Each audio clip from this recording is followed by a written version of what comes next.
Guys, may sasabihin ako sa inyo sa atin lang to. Palo lang nakipagsapalaran Sa mga may TikTok dyan, magla-live po ako. Magla-live po ako ngayon. So, time check muna guys.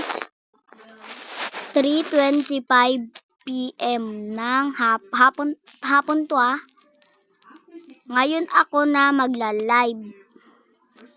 So, 1 hour lang tayo magla-live. Or ilang minutes lang din.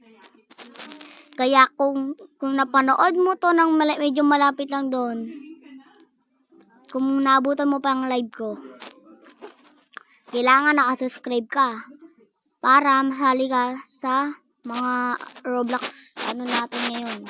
Kaya, bye-bye na.